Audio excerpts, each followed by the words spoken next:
So ayan guys, may comment po tayo. Ang tanong ni ma'am, sabi niya kung matibay daw ba. Tinutukoy po ni ma'am, ito yung ating portable basin shampoo salon. So ito po ang tinutukoy ni ma'am. Yes po, matibay ito ma'am kasi makapal po talaga siya. Makapal yung kanyang quality o makapal yung kanyang gamit na material. Makapal to ma'am oh. Kaso ingatan nyo pa rin po na mabagsak. Syempre hindi naman kailangan ibagsak natin kasi ito po ay yung kanyang pagka-plastic, yung parang pagka nahulog or babasagin nyo yung mawawarak talaga siya. Pero hindi naman kasi makapal eh.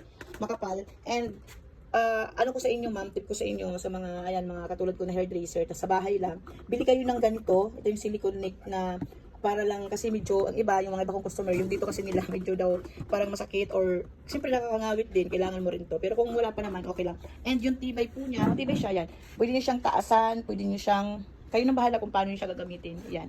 Ito 'yon. Maganda siya ma'am, and pwede mo siya madala kung nag-home service ka, kung saan ka pumupunta, kung meron ka mga customer na gusto nyo ganito gagamitin. Mas maganda siya kung dito sa bahay kasi ito ginagamit ko talaga dito sa bahay pag may mga customer ako. So ayan, sa mga gusto nito, ilalagay ko sa akin yellow basket. Ayan, humabol na kayo kasi minsan nauubusan talaga sila ng stock or minsan wala silang stock and pag-aantay pa. Pero maganda talagang quality nito, ayan oh. Ang kinaganda kasi dito ma'am, mayroon siyang hose na di mo na kailangan pang ayan oh, kaya dito ka lang sa garahe nyo or kung saan ka man kasi mahaba yung hose din niya, di ba? Ayan.